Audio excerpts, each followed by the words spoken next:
마태복음은 아브라함과 다윗의 자손 예수 그리스도다라는 말로 시작을 하고 있습니다. 그리고 세례 요한은 너희가 속으로 아브라함의 자손이라고 생각하지 말아라. 하나님께서 능히 돌들로도 아브라함의 자손이 될 수 있다라고 말하고 있다라는 거죠. 이 사실을 좀 기억하시며 말씀을 보아야 합니다. 하나님께서는 우리가 무엇을 근거해서 신앙생활을 하고 있는지를 묻고 계십니다. 너희가 그냥 핏줄이 아브라함의 자손이기 때문에 당연히 천국 갈 거라고 생각을 한다면 지금 돌아보아야 한다.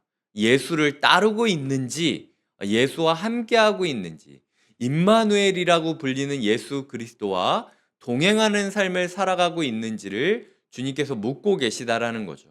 이 질문을 하기 위해서 구약을 굉장히 많이 인용하십니다. 말씀을 이루려고 오신 예수 그리스도, 굉장히 새로워 보이지만 사실은 이전 것을 계승하는 계승자로서의 예수님을 보여주며 시대와 환경이 바뀌어서 우리가 예수 그리스도의 흔적을 찾을 수 없다고 생각할 수 있겠지만 예수 그리스도는 항상 새롭게, 하지만 항상 익숙하게 우리와 함께하고 계시다. 그러니까 오늘 우리의 말씀을 읽고 옛날에 과거의 먼 동화의 이야기로 여길 것이 아니라 오늘 나의 삶에서도 주님이 이렇게 임하고 계심을 기억하며 찾아야 된다라고 이야기를 하는 것. 동방박사와 사람들이 예수 그리스도를 찾으려고 했듯 주님을 찾는 자에겐 반드시 주님께서 문 열어주시고 응답해 주실 것이다라는 이야기가 이 4장부터 7장까지의 주요 이야기라고 보시면 될 것 같아요. 이 4장부터 이후의 이야기들은 5가지의 주제를 중심으로 구성이 됩니다. 우리가 흔히 지금 3장까지 이야기를 했을 때 모세의 두 번째 출애굽을 예수님이 반복하고 있다라는 이야기를 제가 드리지 않았습니까? 모세가 썼던 오경이 있는데 창세기, 출애굽기, 레위기, 민수기, 신명기, 이것을 모세가 근거로 해서 작성된 모세 오경이라고 부르고 있고요. 이 토라라고 불리는 이 모세 오경을 유대인들은 신앙생활의 근간, 표준으로 삼고 살아가고 있었습니다. 예수님께서는 두 번째 모세가 예언했던 그 사람으로서 세상 가운데 두 번째 출애굽을 하기 위하여 오신 것이고, 그렇기 때문에 5가지의 큰 주제를 전하고 있어요, 마태복음에서. 그런데 첫 번째 주제가 4장부터 7장까지 주제인데요. 그 주제의 핵심이 바로 오늘 17절에 기록되어지고 있습니다. 회개하라, 천국이 가까이 왔느니라 하시더라. 이게 4장부터 7장까지의 중심 과제입니다. 창세기를 보시면은 태초에 하나님이 천지를 창조하시니라 라고 시작을 하죠. 하나님께서 천지를 창조하신 하나님께서 하나님 나라를 창조하시고 이뤄가고 계시다. 이것이 4장부터 7장까지의 주요 주제고요. 그 하나님 나라에 합당한 삶으로서 우리는 어떻게 돼야 되는가 라는 주제에 대한 답이 우리가 흔히 기억하고 있는 산상수훈, 그리고 팔복, 이런 것들을 떠올릴 수 있겠죠. 이 마음으로 우리가 본문을 한번 들어가 보도록 하겠습니다. 예수님께서 우리에게 회개하라, 천국이 우리에게 임했다라고 말하기 위해서 하셨던 첫 번째 행동은요, 철저하게 말씀을 따라가셨다라는 겁니다. 주님께서 그저 자기의 이야기를 하기 위해서 후다닥 조급하게 이야기를 하셨던 것이 아니라 12절부터 16절까지 꽤 긴 시간을 멈춰 서고 계십니다. 왜 멈춰 서셨냐면 말씀이 움직이지 않았기 때문에 예수님도 움직이지 않고 있었던 것이죠. 하나님의 뜻이 움직이지 않았기 때문에 예수님조차도 멈춰 서 있었던 모습을 그리고 있다라는 겁니다. 얼마 전까지 우리가 레위기와 민수기를 통해서 출애굽한 백성들이 어떻게 했는지를 듣지 않았습니까? 출애굽을 하고 홍해를 나가서 바로 걸어갔던 게 아닙니다. 1년 정도의 시간 동안 시내산에서 말씀을 받고 성막을 만들고 그리고 포메이션을 꾸린 다음에 1년 뒤에 6월절을 지나고 여행을 시작했던 것. 이게 민수기 10장까지 우리가 배웠던 이야기입니다. 예수 그리스도께서 4장부터 7장까지 마태복음 4장부터 7장까지 그 모습을 반복하고 있는 거예요. 머물러 서시고 말씀을 기다리시고 말씀이 있는 곳에서 하나님의 나라를 선포하시면서 아직 가지 않은 가나안 땅을 예언했던 모세처럼 아직 다다르지 않았던 하나님 나라를 예언하시고 시내산에 올라서 십계명을 받아왔듯이 산 위에 올라서 산상수훈을 하면서 하나님 나라의 도리를 가지고 내려오시고 그리고 각 지파의 포메이션을 정해주시듯이 12제자라는 제자를 부르시고 필요한 위치에 안착시키시면서 여행을 떠날 준비를 하고 계시는 모습을 그리는 게 4장부터 7장까지의 모습이라는 것이죠. 우리가 봤을 때 오늘 삶이 멈춰 있다라고 느낄 수도 있습니다. 하지만 내가 멈추는 것도 말씀을 따라야 멈추는 것이고 내가 걷는 것도 말씀을 따라 걸어야 된다라는 거예요. 누가 보기에는 더 나가는 것 같고 누가 보기에는 멈춰서는 것 같고 이렇게 비교하거나 둘러보지 않으셨으면 좋겠습니다.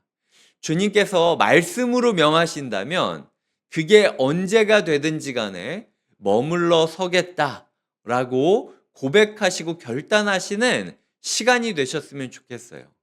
지금 사람들이 예수님을 보면서 제 옛날에는 그 세례 요한한테 세례까지 받은 아주 그리고 엄청난 이벤트가 있었다.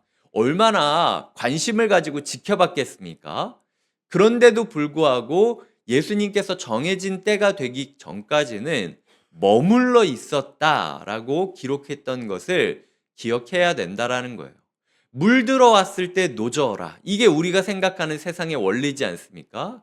물 들어와도 멈춰서는 바보 같은 모습을 말씀 때문에 보였던 게 예수님의 모습이었다라는 거죠. 물론 누가복음, 마가복음, 요한복음 이렇게 보시다 보면요. 예수님이 놀고 있던 게 아닙니다. 이 시간대로 보자면은 사실은 조금 엉켜 있는 이야기예요. 지금 일부러 시내산 세팅을 하기 위해서 조금 세팅을 꼰 거기 때문에 예수님이 그냥 목수질하면서 머물러 있었던 것은 아니었어요. 분명히 사역을 하고 있었죠.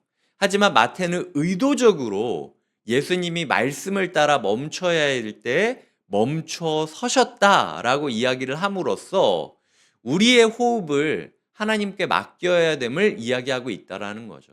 이제 연휴가 끝나고 하루가 시작됩니다. 달려가고 싶은 마음이 굴뚝 같겠죠. 그게 육체의 삶, 사회생활의 삶, 가정관계의 삶, 영적인 삶도 다 나아가고 싶으실 것입니다. 하지만 하나님이 말씀으로 머물러 서라 라고 할 수도 있어요. 하나님의 말씀에 오늘의 템포를 맡기면서 무리하지도 않고 멈춰서지도 않고 그저 하나님의 말씀을 따라가시는 하루가 되시길 주님의 이름으로 축복드립니다. 두 번째로 우리가 기억해야 될 것은 동사들을 좀 주목하셨으면 좋겠어요. 오늘 보시면 예수님께서 수많은 행동들을 하십니다. 제가 몇 가지로 좀 분류를 했어요. 자, 첫 번째로 보시면은 18절에 다니시다가 라고 써 있죠. 거기서 21절에 보면 더 가시다가 라고 써 있죠.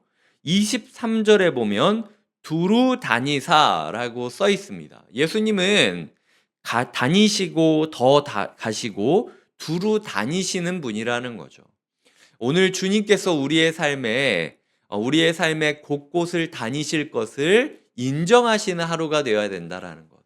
주님께서 내 삶을 둘러보시고 나와 마주한 사람들의 삶을 거니실 것을 우리가 의식하며 살아야 된다라는 거고요. 18절과 19절에 보면 보시니 19절에 보시고라고 써 있습니다. 21절이네요. 21절에 보시고라고 써 있죠. 예수님께서 그저 다니시고 끝나는 것이 아니라 우리의 삶을 보시는 분임을 인정하는 게 필요하다라는 것이죠. 19절에 보면 나를 따라오라 라고 부르시죠. 21절에 보면은 부르시니 라고 이야기를 하고 있습니다. 주님께서 우리를 거니시고 지켜보실 뿐만 아니라 적극적으로 먼저 불러주시는 모습을 보이고 있고요. 23절에 보면 세 가지의 동사가 등장합니다. 가르치시며 전파하시며 고치시니 라고 이야기를 하고 있는데요. 이게 중요하다라고 느껴지는 게 9장 35절에 보면은 예수께서 모든 도시와 마을에 두루 다니사 그들의 회당에서 가르치시며 천국 복음을 전파하시며 모든 병과 모든 약한 것을 고치시니라 라는 동일한 구절이 9장 35절에 등장을 해요. 똑같은 성경에 똑같은 구절이 등장한다라는 건 구조적으로 중요한 어구라는 거죠. 주님께서 어떤 행동을 했느냐라고 이야기를 할 때 마태는 이 동사들을 사용하셔서 주님께서 우리의 삶을 그저 방관하고 계실 게 아니라 적극적으로 개입하기 원하신다라고 이야기를 하고 있는 것입니다. 우리의 삶의 주도권이 우리에게 있는 게 아니라 주님에게 있으심을 믿으셔야 됩니다. 주님께서는 너무나도 많은 행동들을 하시면서 우리의 삶에 들어오실 거예요. 하나님께서 마치 그물을 던지시듯 이것저것 행동들을 하시면서 다니시고 더 가시고 두루 다니시고 보시니 보시고 따라오라 부르시고 부르시며 가르치시며 전파하시며 고치시는 수많은 행동들로 말미암아 우리의 삶을 제자 삼을 것이다라는 것을 기억하셨으면 좋겠습니다. 주님께서 오늘 새로운 여정을 시작하기 위하여 마치 시내산에서 이스라엘 진영을 꾸리시듯 우리를 부르시고 우리의 위치를 정해주고 있다라는 거죠. 주님에게 우리의 삶을 의탁하시면서 적극적으로 우리를 다뤄가실 주님을 기대하고 소망하시는 하루가 되었으면 좋겠습니다. 말씀을 따라 살아가겠다라고 자신을 열어두는 사람의 삶은요, 주님께서 적극적으로 개입하십니다. 왜냐하면 주님께서 너무 기다리고 있었던 삶의 모습이거든요. 그래, 내가 너의 삶을 정말 바꿔주고 싶었어. 마치 삶을 의탁한 자에게 하나님께서 축복을 부어주시듯이 우리가 주님께 우리의 삶을 내어드리기만 하면 주님께서 적극적으로 우리의 삶을 재구성하실 것이다라는 것. 그 사실을 믿음으로써 주님께 삶을 의탁하시고 우리의 삶에 역사하실 주님을 기대해야 된다. 이게 두 번째 사실이라는 거죠. 첫 번째로 제가 이야기 드렸던 것은 말씀을 따라야 된다. 머무르라고 할 때 머물러야 되고 걸어야 할 때 걸어야 된다. 이게 첫 번째 교훈이었고요. 두 번째로는 적극적으로 행동하시는 주님을 신뢰하면서 설레임 가운데 우리의 삶을 내어드려야 된다. 그러면 주님께서 우리의 삶을 재구성하시면서 있어야 할 곳에 우리를 두실 것이다. 이게 두 번째 모습이고요. 세 번째로 제가 이야기 드리고 싶은 것은 우리는 왜 따르고 있느냐라는 부분에 대해서 고민해 보셔야 됩니다. 예수를 따르는 예수를 따르는 사람들이 크게 몇 가지 부류가 있었습니다. 첫 번째로는 예수가 자기의 길을 따라라. 보시면은 19절에 나를 따라오라. 내가 너희를 사람을 낚는 어부가 되게 하리라 하시니 라고 기록되어 있는데요. 원어로 보면 사람을 낚는 어부가 아니라 사람의 어부가 되리라 라고 쓰여지고 있습니다. 우리가 그물질을 할 때 낚시를 왜 합니까? 물고기 잡아먹으려고 낚시를 하잖아요. 그런데 예수님께서는 너희가 사람들을 낚는 이유가 사람을 잡아먹으려고 하는 것이 아니라 사람을 살리려고 하는 것이다. 이 물고기를 낚아서 네 만족을 누리려고 물고기를 낚는 것이 아니라 물고기가 만족감을 느낄 수 있도록 도와주는 통로가 되기 위하여 네가 사람을 낚는 어부가 되게 될 것이다. 이게 예수님의 약속이에요. 그리고 제자들에게 사람을 낚는 어부가 뭘 하는지를 보여주신 게 아까 그 동사입니다. 이리저리 거닐면서 지켜봐야 되고 사람들을 불러서 가르치고 전파하고 지키게 만드는 것, 그리고 가르치고 전파하고 고쳐주는 것, 그리하여 장성한 분량을 가진 건강한 사람으로 이끌어주는 것, 이게 사람의 어부가 할 일이다라는 걸 예수님께서 샘플로 보여주고 있다라는 거죠. 예수님의 동사들을 주의하여 보면서 내가 걸어가야 될 길을 고민하는 따르는 이들이 있습니다. 이게 제자라고 불리는 사람이었고요. 두 번째는 사람들을 데려온 무리들이 있습니다. 오늘 본문을 보면 사람들이 데려왔다라고 하는데 왜 데려왔느냐?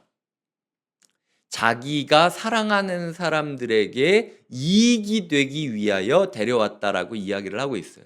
내 사람들이 앓고 있고 병에 걸려서 고통당하고 있고 귀신 들렸고 간질 들렸고 중풍병자이고 하니까 내 사랑하는 사람을 데려와서 회복시키게 하려고 병원 데려오듯이 데려온 사람들이 있다. 이게 두 번째라는 거죠.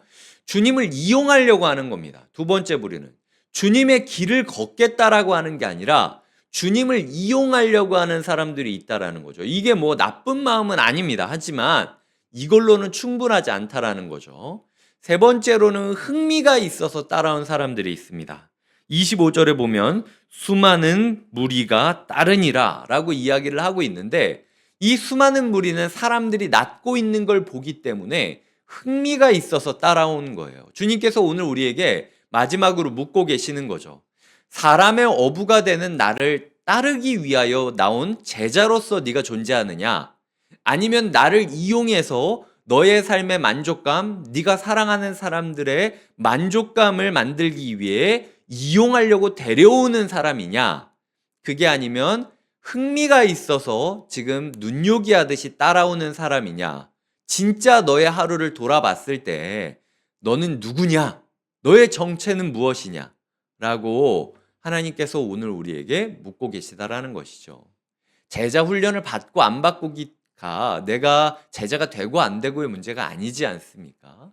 예수를 따르고 있었지만, 예수를 쫓아가고 있었지만 그저 자기의 이익을 위해서 아니면 흥미거리를 위해서 이거 하면 뭔가 바뀌나? 라는 생각으로 오는 사람들도 있었다라는 것이죠. 우리가 훈련받아야 되는 목적을 분명히 세우셔야 됩니다.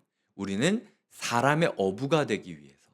이거를 내가 낚아가지고 먹기 위해서 사람을 낚는 어부가 되려는 것이 아니라 사람을 살리고 사람이 살아나는 것을 보면서 감사하고 감격을 누리고 싶기 때문에 그 자리에 따라오는 이가 된다라는 것. 그게 우리가 오늘 주님을 따르는 이유가 되어야 된다라는 것이죠.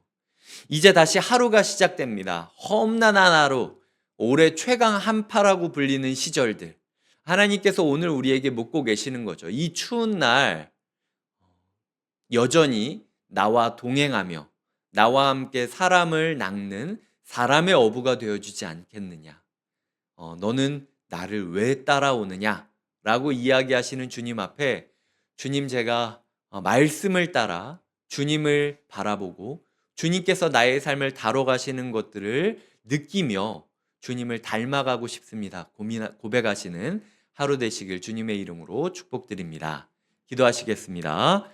하나님 아버지, 오늘 우리의 삶을 돌아봅니다. 주님께서 모세를 통하여 모세 오경을 주셨듯 예수님을 통하여 5가지의 메시지를 주시고 4장부터 7장까지 첫 번째 메시지인 회개하라 천국이 가까이 왔다라는 사실을 들려주셨습니다. 가까이 오는 천국을 향하여 우리가 말씀을 따라 뚜벅뚜벅 걸어가고 때로는 말씀이 멈추라 한 곳에 멈출 수 있는 용기를 갖게 하여 주시고 우리의 삶에 우리가 주도권을 갖기보다는 예수 그리스도의 적극적인 동사들을 주의하며 주님께서 우리의 삶을 다뤄가시는 것을 우리가 소망하고 기대할 수 있는 하루가 되게 하여 주시고 수많은 사람들이 예수를 따르지만 그 중에 예수의 삶을 본받고 예수와 동일하게 사람의 어부가 되었던 사람들이 적음을 기억하며 우리가 눈요깃거리도 아니고 우리의 삶에 이익을 얻기 위해서도 아니라 그저 예수님을 닮기 위하여 예수님을 따르는 하루가 되게 하여 주시옵소서. 명절이 끝났기 때문에 우리의 피로감이 더할 수도 있습니다. 하지만 어떤 상황을 만나든지 사람의 업으로 살아가는 하루가 되게 하여 주시옵소서. 예수님의 이름으로 기도드립니다. 아멘.